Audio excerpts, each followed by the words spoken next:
गुरुदेव,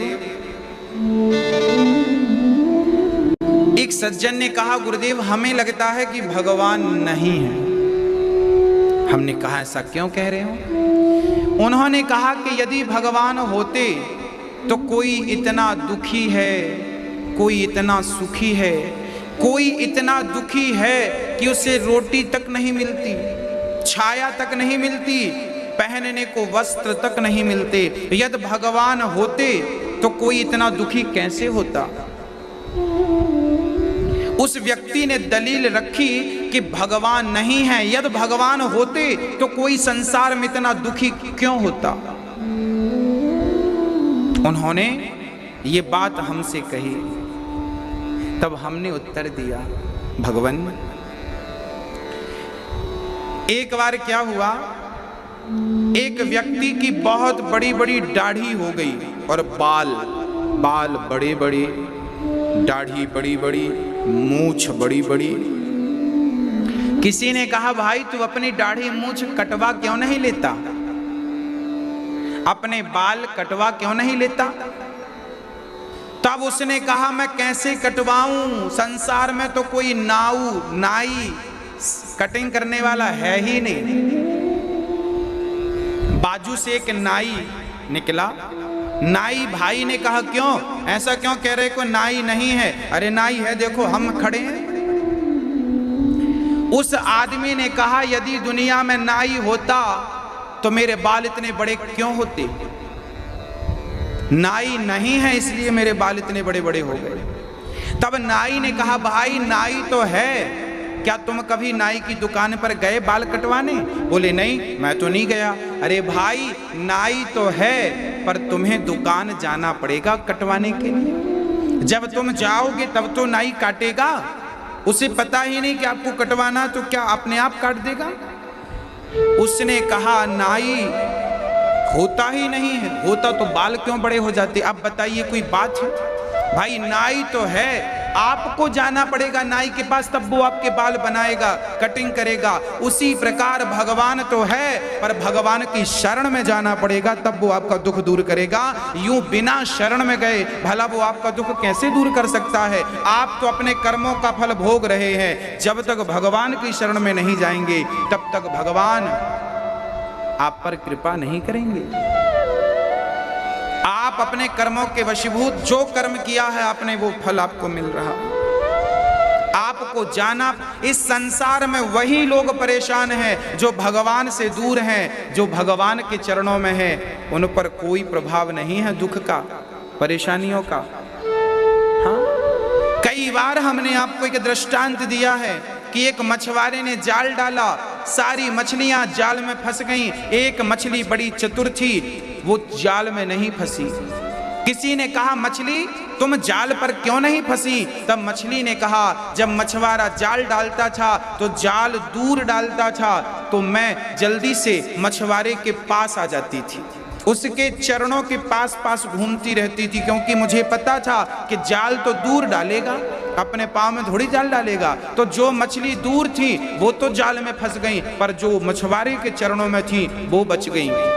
उसी तरह दुखों के जाल में वही फंसते हैं जो भगवान से दूरियां बनाकर रखते हैं, जो भगवान के चरणों में अपने आप को समर्पित कर देते हैं, वो दुखों के जाल में कभी फंसते नहीं हैं। इसलिए आप भगवान के चरणों में रहिए, शरणागति ग्रहण कीजिए। देखिए जानत हूँ अस स्वामी विसारी, फिर ही ते काहे ना हो ही दुखारी। भगवान को भूल जाओगे तो दुख नहीं मिलेगा, इसलिए शरण ग्रहण करिए। हे गोविंद मैं आपका हूँ, हे श्याम सुंदर मैं आपको कभी भूलूं नहीं, हे राघव मैं आपको कभी भूलूं नहीं, हे भक्त वत्सल मैं आपको कभी भूलूं नहीं। ऐसी प्रार्थना हमें निरंतर करते रहना चाहिए, निरंतर राम के चरणों में अपने आप को समर्पित रखना चाहिए, निरंतर उनकी शरण ग्रहण करना चाहिए। सुख संसार में है, दुख भी संसार में है। हर प्राणी अपने कर्मों का फल भोग रहा है। यदि भगवान की शरण में जाए तो कल मैंने आपको कहा था, कल या परसों, कि भगवान की शरण में यदि कोई जाए तो मृत्यु भी एक कील के रूप में तब्दील हो जाएगी। कल मैंने एक गुरु के 2 शिष्यों का उदाहरण देकर आपको समझाया था। तब भगवान नारायण ने विदुर जी को मैत्रेय जी कहते हैं, भगवान नारायण ने ब्रह्मा को उत्पन्न किया। ब्रह्मा ने 10 प्रकार की सृष्टि की।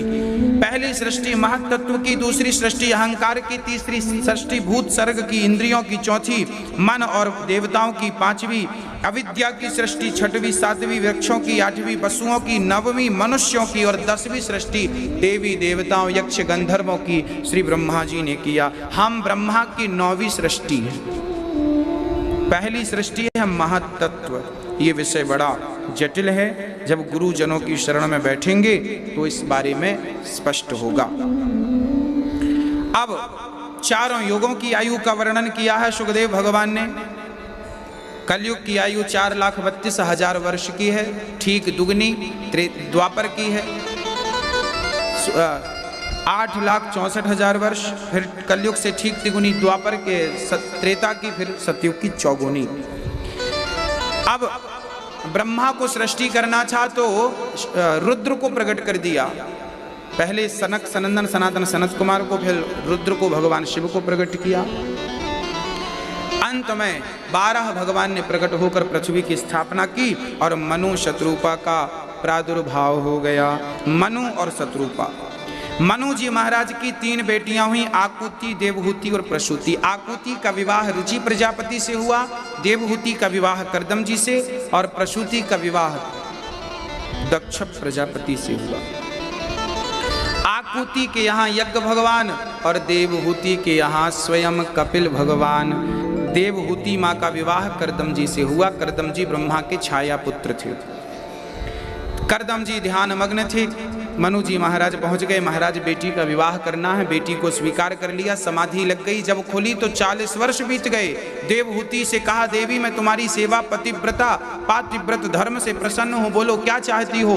तब माँ देवहूति ने कहा कि मुझे आपसे पुत्र की कामना है। श्री कर्दम जी महाराज बोले ठीक है। एक बिंदु सरोवर में स्नान कराया। देवहूति 16 वर्ष की हो गई, बुढ़ापे से जवान हो गई तप के बल से। और कर्दम जी भी कामक विमान की रचना करते हैं। विमानों की संरचना हमारे ऋषि मुनियों ने लाखों वर्ष पहले कर दी थी। हाँ, तो विमान पर निरंतर सवार होकर कर्दम जी की 9 बेटियां हुई। उन 9 बेटियों का ब्रह्मा के 9 मानस पुत्रों से कर्दम जी ने विवाह कर दिया।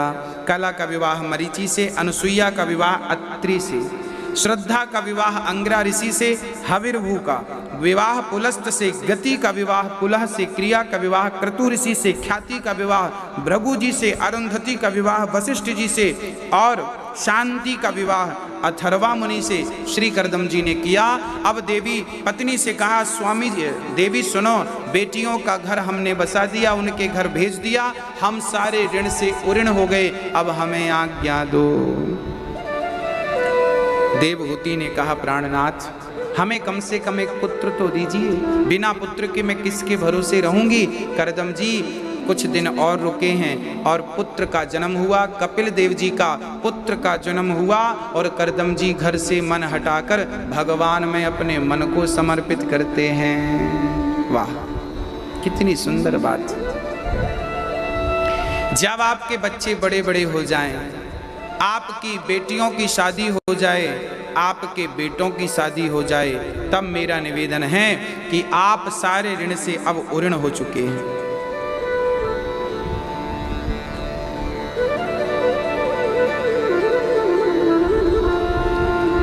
हाँ प्रिय भक्तों, जब आप अपने कर्तव्यों से, जब बेटी का, देखिए गृहस्थों के मैं कर्तव्य बोल रहा हूं, आपकी बेटी का विवाह करना आपका अर्थात माता पिता का परम कर्तव्य है। बेटी का आपने विवाह कर दिया, बेटे का आपने विवाह कर दिया, बेटा भी अपनी जगह सेटल हो गया, कमाता खाता है, बेटी भी अपने घर खुश, बेटा भी अपने आनंद में मस्त, शादी हो गई उसकी। अब आप पति पत्नी घर पे मत रहो।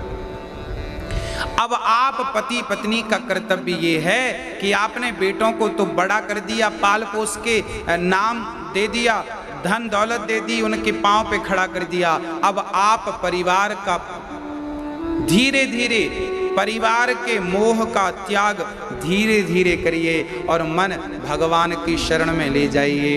वृंदावन आइए, बिहारी जी का दर्शन करिए, जगन्नाथ जी जाइए। अब बुढ़ापा है ना, पति पत्नी दोनों जाओ जगन्नाथ जी, वहाँ जगन्नाथ जी का प्रसाद पाओ, वहाँ दर्शन करो, फिर द्वारिका जी चले जाना, फिर रामेश्वरम चले जाना, और फिर इस प्रकार तीर्थों का भ्रमण करते करते आपका प्राणांत भी किसी तीर्थ में हो, ऐसा आपको करना चाहिए। ये नहीं कि बुढ़ापा है, दांत टूट गए फिर भी घर पे पड़े हो। हाँ, किस लिए पड़े हो? अब बच्चों को आपकी जरूरत नहीं है, जबरदस्ती पड़े हैं आप। मन हटाइए घर से और मन लगाइए। किसी का मन जानबूझकर लगता नहीं है भगवान में, साहब मन को लगाना पड़ता है। मन बहुत चंचल है, मन क्यों छोड़ेगा? बुढ़ापे में लोग कहते हैं मैंने करोड़ों का घर बनाया, मैं क्यों छोड़ दूं? हाँ, तो मरना तो बांध के ले जाना घर अपना, क्यों छोड़ दूं? छोड़ना तो पड़ेगा, आज ना सही कल अच्छे से छोड़ो या यमदूत छुड़वाएंगे। हाँ, इसलिए इतनी मोह ममता अच्छी नहीं है। घर परिवार का त्याग करके मन भगवान में लगाइए, यही सार्थकता है। जीवन व्यर्थ जा रहा है। हाँ, इसलिए तो हमारे संत जन गाते हैं, हाँ, कि कुछ नहीं, केवल भगवान का नाम हमें जपना है, और कहना हमारा मान लो, नहीं तो बहुत बहुत पछताओ। अर्थात हाथ पांव कब निकलते हैं, सिर कब बनता है। स्त्री पुरुष के लिंग परीक्षण भी 3 महीने में किया जाता है। 3 महीने के पहले लिंग परीक्षण नहीं होता। क्यों नहीं होता? क्योंकि उसके पहले वो उत्पन्न ही नहीं होते। ये बात डॉक्टरों ने अभी 7 साल पहले ये खोज हुई, जबकि हमारे वेद पुराणों में, हमारी भागवत में हजारों साल पहले ये बात स्पष्ट रूप से लिखी है कि 3रे महीने ही स्त्री पुरुष के निशान उत्पन्न होते हैं। फिर 4थे महीने क्या होता है, 5वें महीने गर्भ में क्या होता है, सब कुछ विस्तार से लिखा है। शास्त्र भी हमारे साइंस से जुड़े हैं, साइंस की कसौटी में शास्त्र बिल्कुल खरे उतरते हैं। इसलिए हमारे शास्त्र जो हैं बिल्कुल प्रामाणिक हैं, कहीं से कहीं किसी को कोई संदेह ना रह जाए। हर सब्जेक्ट पर शास्त्रों ने प्रकाश डाला है। शास्त्रों को यदि साइंस से जोड़ा जाए तो कोई अति संयुक्ति नहीं होगी। जर्मनी के अनुसंधान केंद्र में वहाँ वेद रखे हैं और वेदों के आधार पर वहाँ रिसर्च हो रही है। हाँ, श्री माँ सिद्धा नाम की नदी बनकर बह गई। कपिल देव जी ने आचमन किया, सीधे गंगा सागर पहुँच गए। अब मनु जी महाराज की तीसरी पुत्री का नाम था प्रसूति। प्रसूति का विवाह दक्ष प्रजापति से हुआ। दक्ष की छोटी बिटिया का नाम था सती। एक बार भगवान शिव दक्ष प्रजापति के सभा में गए और वहां दक्ष ने भरी सभा में भगवान शिव का अनादर कर दिया। हटाओ इसे, क्यों आया है ये? ना इसे ने उठने का ज्ञान, ना बैठने का ज्ञान, ना खाने का, ना पीने का ज्ञान। भरी सभा में भगवान शिव का अनादर हुआ। प्रिय भक्तों, जब आपका कोई अनादर करे तो आपको उस टाइम चुप रहना चाहिए। ये भगवान शिव हमें सिखा रहे हैं। कई बार आप लोग गाना गाते हैं, हमारा अपमान कर दिया, हम तो बदला लेंगे, हमारा, हमें ऐसा कह दिया, अपमान कर दिया।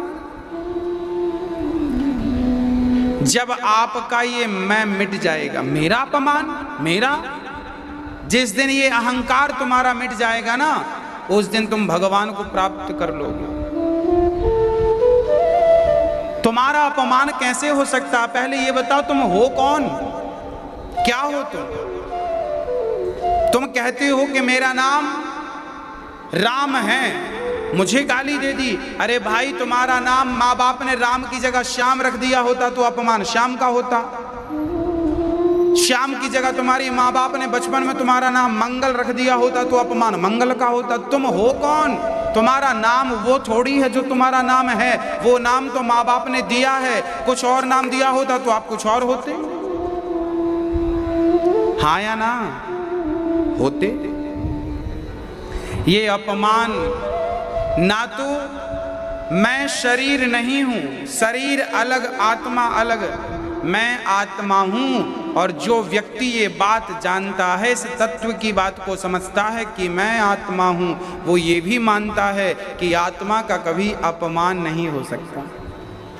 अर्थात हमारे ऋषि मुनि, हमारे वेद पुराण ये कहते हैं कि तुम संसार के मान अपमान से ऊपर उठ जाओ। जब आप मान सम्मान के दायरे से ऊपर उठ जाएंगे तब भगवत प्राप्ति होगी।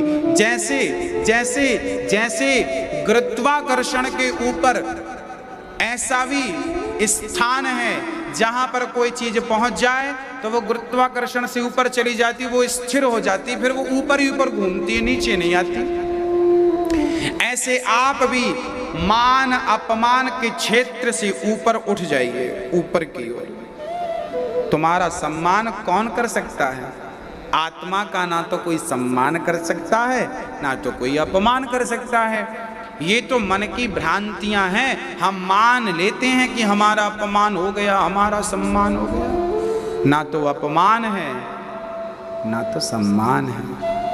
हम तो आपसे प्रार्थना हाथ जोड़कर करेंगे कि आप लोग भी मान अपमान के दायरे से ऊपर आइए, ऊपर जाकर सोचिए, देखिए अपने आप को, आप कौन हैं। अज्ञान समाप्त कर दीजिए। क्या इसी अज्ञान में प्राण निकल जाएंगे आपके? क्या ज्ञान को कभी समझ भी नहीं पाएंगे, करीब से देख भी नहीं पाएंगे आप ना? श्री भगवान शिव का अनादर हुआ, शंकर जी चुप रहे, भरी सभा में गालियां दी दक्षिणे। आप भी चुप रहा करिए, मान अपमान का कोई ख्याल ना हो। एकादश स्कंध में एक ब्राह्मण की कथा मिलती है भागवत में। एक कंजूस ब्राह्मण था, बहुत प्रॉपर्टी इकट्ठी कर ली, पर फटे ही कपड़े पहनता था और बासी ही रोटी खाता था। उसे लगता था कि ज्यादा खाएंगे तो पैसे खर्च होंगे, ज्यादा बढ़िया पहनेंगे तो पैसे खर्च होंगे। इतना कंजूस था। पत्नी परेशान हो गई, एक साड़ी साल 2-3 साल तक एक ही साड़ी पहनाता। पत्नी बेचारी परेशान, बच्चे परेशान। पत्नी बच्चे सोचने लगे कब ये मरे और कब इसकी संपत्ति का हम थोड़ा उपयोग कर लें। कंजूस आदमी से भी आदमी परेशान हो जाता। अंत में क्या हुआ? अंत में उसके बेटे ने पिता को मारा। चल पूरी प्रॉपर्टी दे। पिता से सब छीन लिया और खुद की संतान ने नगर से निकाल दिया। अब उसके अंदर बड़ा वैराग्य हुआ, राम राम, जितना पैसा मैंने जोड़ा था इन बच्चों के लिए, आज वही बच्चे मुझे मार रहे हैं, किस काम का ये पैसा? उस व्यक्ति ने पैसे से, परिवार से मन हटा दिया और वो भगवान में मन लगाया। उसको समझ आ गई कि पैसे से कल्याण नहीं, भजन से कल्याण होगा। पायो जी मैंने राम रतन धन पायो, कागज के टुकड़े कितने भी जुड़ जाएं, कल्याण उनसे नहीं, राम नाम की पूंजी से उद्धार हो सकेगा, प्रेम बढ़ सकेगा। वो व्यक्ति, वो ब्राह्मण निकल गया और वो बिल्कुल मौन रहकर संसार से छूट गया। भगवान में लिखा है कि लोग उसे मार देते, गोबर फेंक देते। यहां तक लिखा है कि लोग, जब वो बैठा रहता तो कई लोग जाते उसके ऊपर मलमूत्र त्याग देते थे। ऐसा अनादर उसने संसार का सहा और उस अनादर के बदले कोई प्रत्युत्तर नहीं। उसने ये भी नहीं कहा कि भगवान देखो, इसने ना, उसको लग रहा कि मेरे पापों की ये सजा मुझे मिल रही है और उसने संसार का त्याग कर दिया। लोग उसको गालियां देते तो कोई फर्क नहीं, कोई स्तुति करे तो कोई फर्क नहीं। वो आलोचना स्थितियों से उठ गया और अंत में उसने भगवान की प्राप्ति कर ली। जब तक आप उठेंगे नहीं इन स्तुतियों से और आलोचनाओं से, तब तक आप भगवान की योग बन नहीं सकेंगे। मैंने आपको एक गाली दे दी, आपका माथा गरम, रात को नींद नहीं आई। एक गाली से आपका माइंड खराब हो जाता है। एक गाली, क्या आप भगवान को पाने के योग्य हैं? एक गाली से जो विचलित हो जाए, वो कैसा धैर्यवान होगा। भगवान कृष्ण को शिशुपाल ने 100 गालियां दी और भगवान हंसते हंसते 100 गालियां सहन कर लेते हैं, और जब 100 पार हुई तब सिर काट दिया। किसी ने भगवान से कहा, प्रभु 100 गालियों के बाद आपने शिशुपाल को मारा, पहली गाली में ही मार देना था, तो क्यों गालियां सुननी पड़ती? तब भगवान ने कहा कि मैं भगवान होकर 100 गालियां सुनने की क्षमता रखता हूं, तो तुम इंसानों को कम से कम 10-20 गालियां तो सुनना ही चाहिए। ये कहा था भगवान ने। आज भगवान शिव को, अब सुन लीजिए आप लोग, कि भगवान कृष्ण को गालियां सुननी पड़ी, भगवान राम को रावण की गालियां सुननी पड़ी, भगवान शिव, तो गालियों से कोई बचेगा नहीं। हाँ, मैं आपसे निवेदन ये जरूर कर सकता हूं कि आप अपने आप को उन गालियों से ऊपर ले जाइए, ऊपर ले जाके उन गालियों से बिठा दीजिए। कोई फर्क ना पड़े गालियों का आप पर। किसी ने आपको गधा कह दिया, तो क्या किसी के कह देने से आप गधे हो गए? किसी ने आपको सुअर कह दिया, तो क्या किसी के कह देने से आप सुअर हो गए? हाँ, मैंने आपको कह दिया कि तुम राम हो, तुम कृष्ण हो, तुम सीता हो, तुम अनसुईया हो, क्या मेरे कहने से आप राम हो गए? मैंने आपको कहा कि तुम हरिश्चंद्र सत्यवादी हो, क्या मेरे कहने से तुम सत्यवादी हो गए? मेरे कहने से यदि तुम सत्यवादी ना हो सके, राम ना हो सके, तो किसी के सुअर कहने से तुम सुअर कैसे हो गए?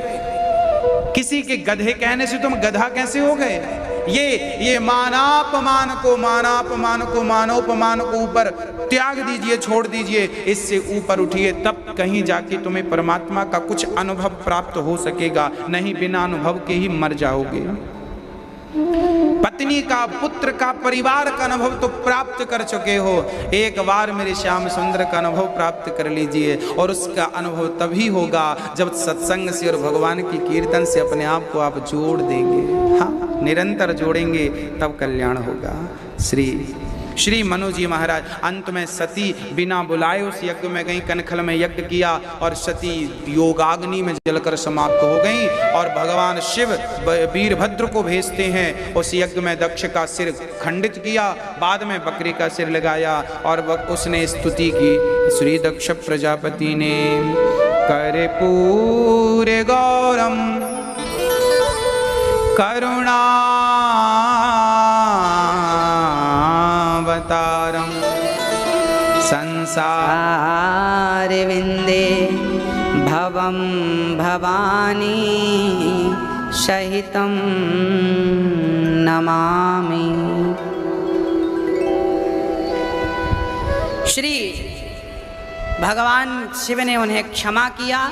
ये मनु जी की 3 बेटियों की चर्चा सविस्तार दास ने आपको सुनाई। अब मनु जी की 2 बेटों की चर्चा सुनिए। मनु जी के 2 बेटे थे, प्रियव्रत और उत्तानपाद। हाँ, प्रियव्रत और उत्तानपाद। उत्तानपाद के 2 पत्नियां थीं, सुनीति, सुरुचि। उत्तानपाद की 2 पत्नियां सुनीति और सुरुचि। सुनीति का बेटा ध्रुव और सुरुचि का बेटा उत्तम। एक दिन ध्रुव जी महाराज अपने राजमहल में खेल रहे थे, तभी ध्रुव के भाई उत्तम, जो दूसरी माँ से था, सुरुचि से था, वो जाकर पिता की गोद में बैठ गया। पिता की गोद में जब अपने छोटे भाई को ध्रुव जी ने देखा, तो उनकी भी कामना हुई कि मैं अपने पिता की गोद में बैठूं। और जब ध्रुव जी अपने पिता की गोद की ओर बढ़ने लगे, तो पास में सौतेली माँ सुरुचि खड़ी थी, हाथ पकड़ के ध्रुव को नीचे गिरा दिया।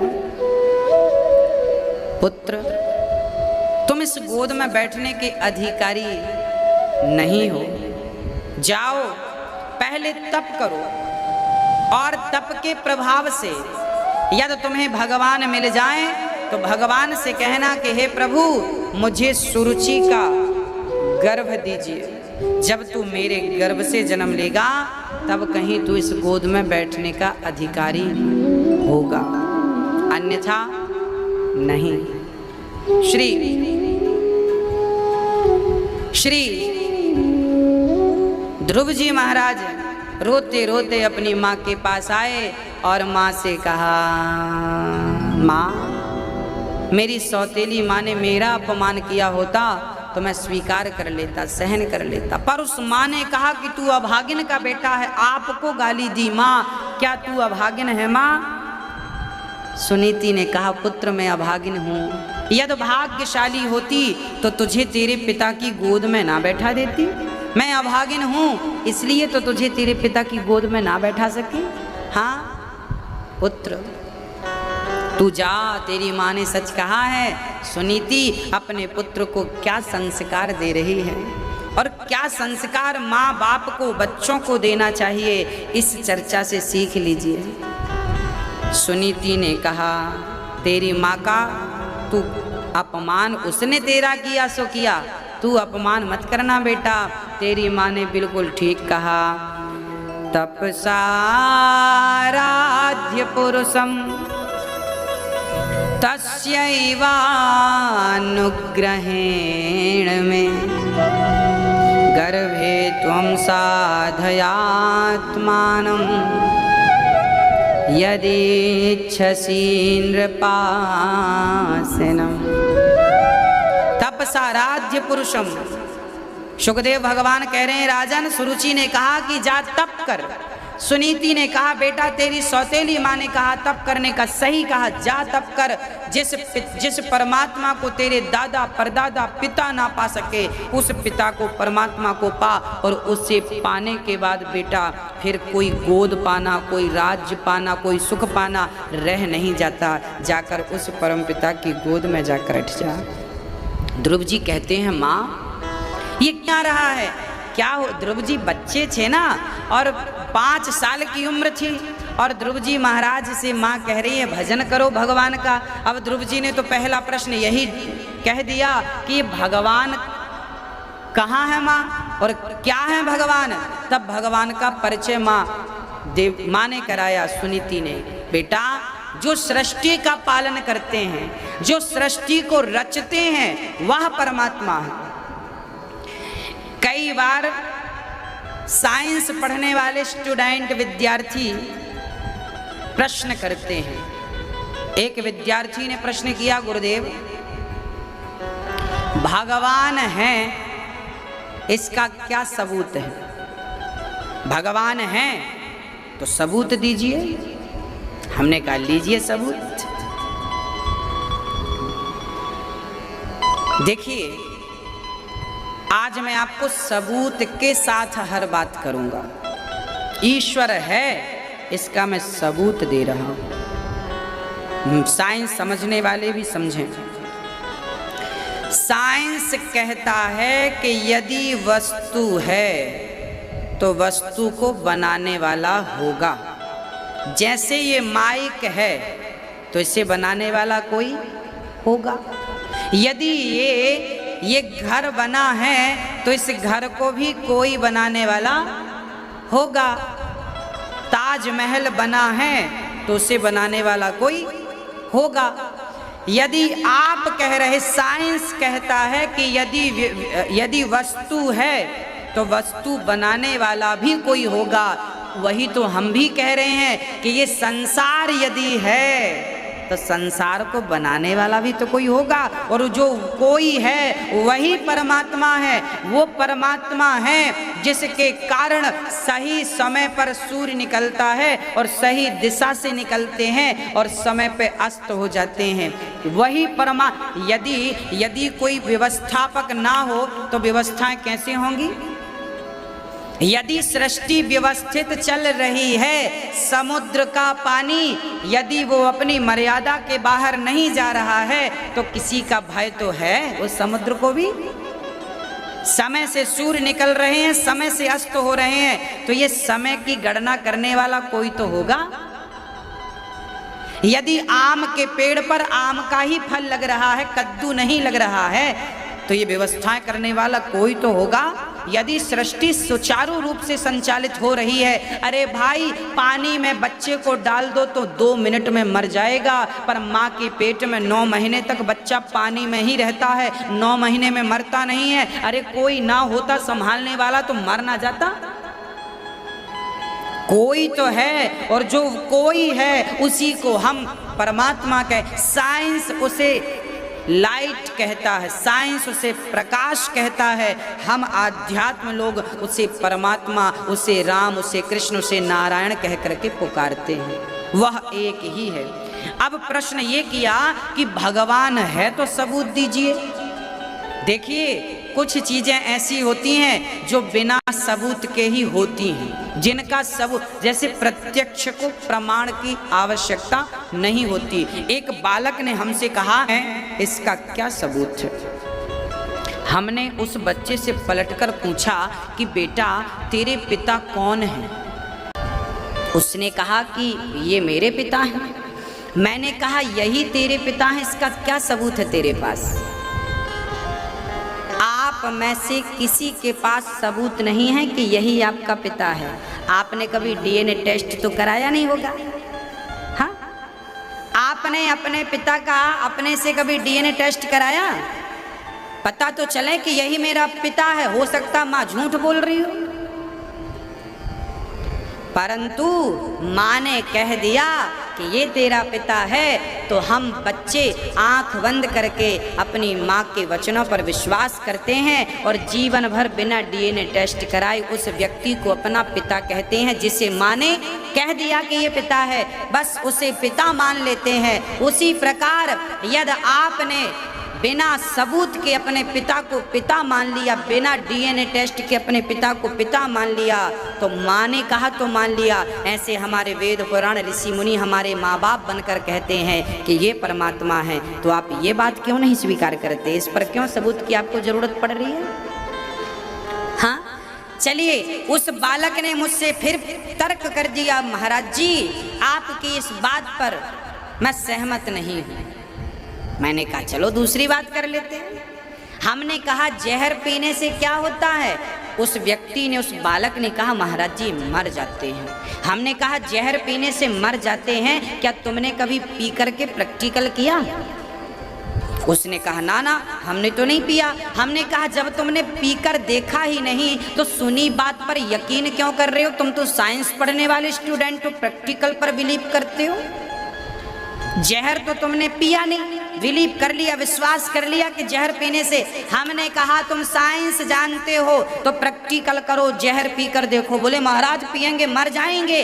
हमने कहा पागल, तो बिना प्रैक्टिकल के जहर पर विश्वास कर सकता है, तो भगवान पर हम विश्वास कर रहे हैं, तो क्या बिगड़ा जा रहा है? कुछ चीजें विश्वास की होती हैं, कुछ चीजें विश्वास करने के बाद प्रैक्टिकल होता है। कुछ चीजें ऐसी होती हैं जिन पर पहले प्रैक्टिकल होता है, बाद में यकीन होता है। पर कुछ चीजें ऐसी होती हैं जिसमें पहले यकीन करना पड़ता है, बाद में प्रैक्टिकल होता है। और वो संदर्भ ईश्वर का है। पहले भगवान से प्रेम करिए, पहले भगवान की भक्ति करिए, बाद में अपने आप परमात्मा है इसका सबूत आपको मिल जाएगा। कोई दूसरा नहीं देगा। आपका अंतःकरण, आपका हृदय ही आपको कह देगा कि हाँ ये ईश्वर है। साक्षात्कार हो जाएगा, उनका दरस परस हो जाएगा, तब आप यकीन कर लेना, पहले स्वीकार कर लो।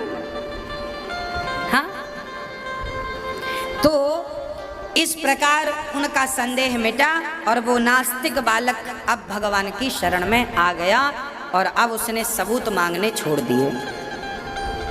कोई आपसे ऐसा तर्क वितर्क करे तो आप भी प्रश्न कर सकते हैं सामने वाले से। श्री ध्रुव जी महाराज को माँ ने कहा तप करो। तप करने के लिए ध्रुव जी निकल पड़े और जंगल में जब गए तो सच्चा गुरु, जब आप सच्चे बनकर, अच्छे बनकर घर से निकलेंगे, निष्कपट भाव से निकलेंगे, तो आपको अच्छा गुरु अपने आप अकस्मात ही मिल जाएगा।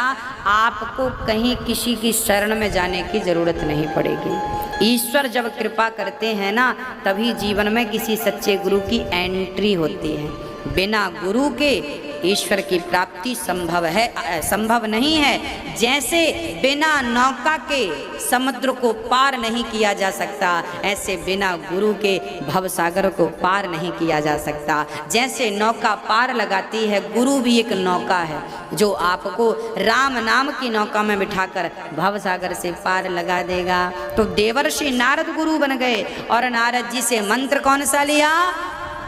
ओम नमो भगवते वासुदेवाय। ओम नमो भगवते वासुदेवाय। नारद जी ने पहले तो समझाया, बेटा उम्र छोटी है, अच्छा नहीं है, तुम घर चले जाओ, जंगल में बड़े बड़े भयानक शेर रहते हैं, मार डालेंगे। ध्रुव जी नहीं माने, आया हूँ भगवान को पाकर ही लौटूंगा, मर जाऊंगा पर गोविंद को पाए बिना वापस जाने वाला नहीं। ध्रुव जी ने जिद पकड़ ली और श्री ध्रुव जी महाराज का पक्का विश्वास, जब गुरु भक्त का विश्वास पक्का देखता, संकल्प पक्का देखता है, तब गुरुदेव कृपा करते हैं, मंत्र दिया।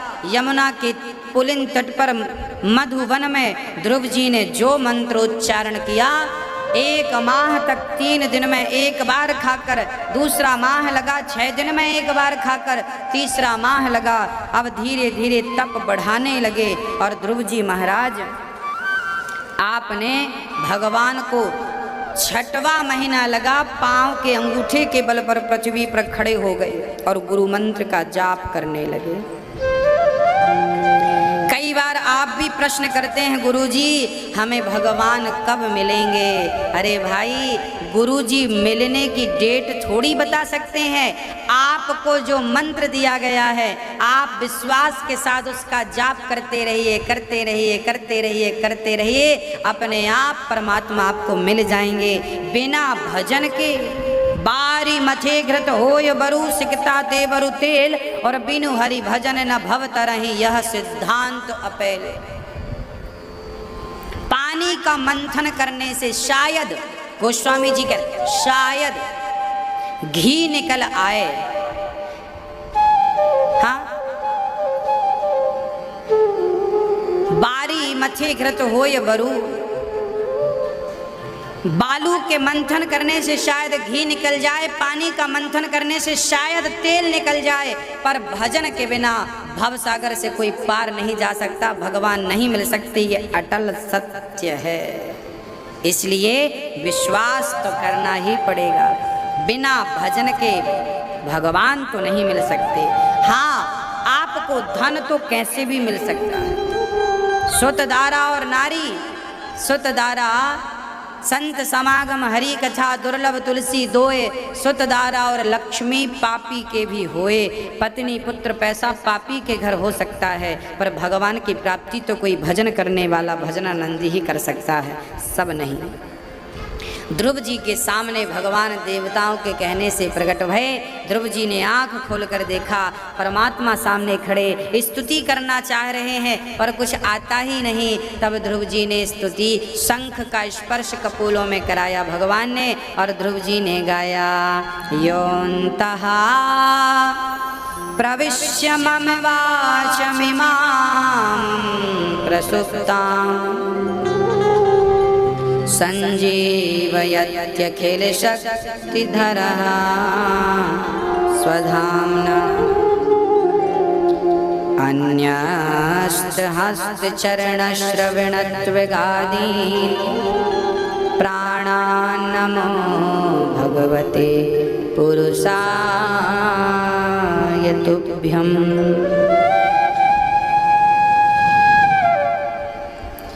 ध्रुव जी ने कहा, योऽन्तः प्रविश्य, हे प्रभु मेरे अंतःकरण में यह स्वरूप प्रवेश कर जाए। आहा, ध्रुव जी कहते हैं, प्रभु मेरे मन में बस जाओ, मेरे मन मंदिर में समा जाओ।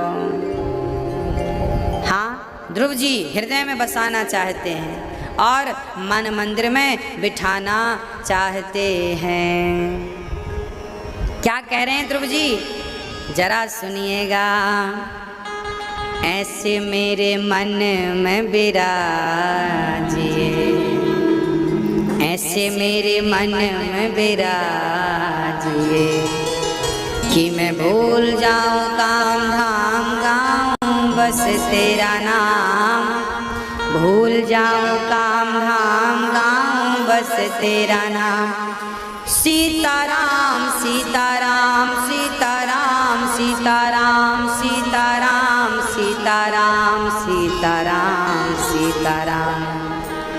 ऐसे मेरे मन में विराजिए, ऐसे मेरे मन में विराजिए, ऐसे मेरे मन में विराजिए कि मैं भूल जाऊं काम धाम गाऊं बस से, भूल जाऊं काम धाम गाऊं बस तेरा।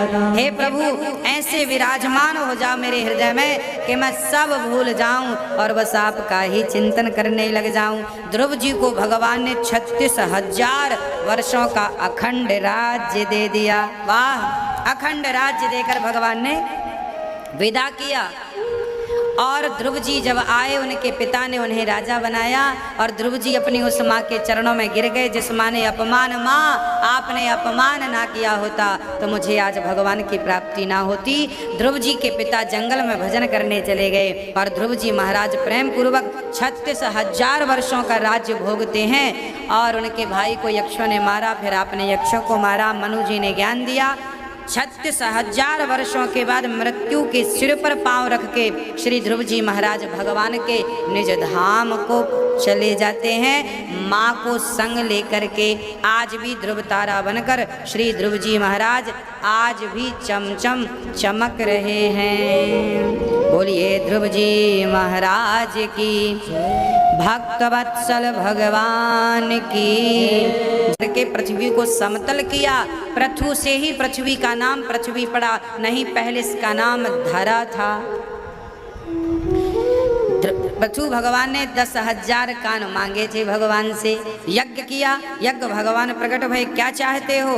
तब कहा न कामये नाथ तदप्यहं क्वचिन् न यत्र युष्मा चरणाम्बुजासवः।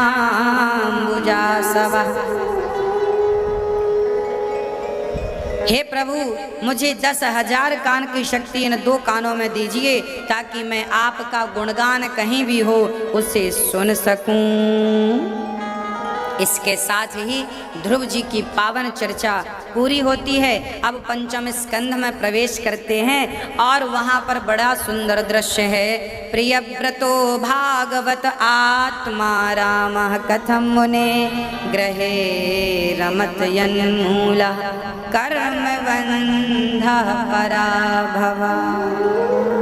सुखदेव भगवान से राजा परीक्षित ने प्रश्न किया कि महाराज आपने उत्तानपाद का चरित्र सुनाया, उत्तानपाद के साथ उनके भाई प्रियव्रत का चरित्र सुनाइए। प्रियव्रत तो परम वैरागी परम ब्रह्मचारी, इन्होंने विवाह क्यों किया?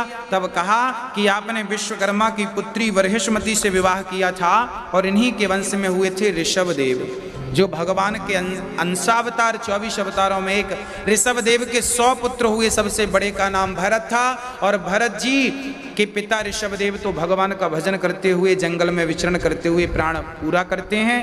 श्री भरत जी एक दिन अपनी प्रजा को समझा रहे हैं, ये नामुमकिन है कि दुनिया अपनी मस्ती छोड़ दे, इसलिए ऐ दिल तू ही ये बेकार बस्ती छोड़ दे।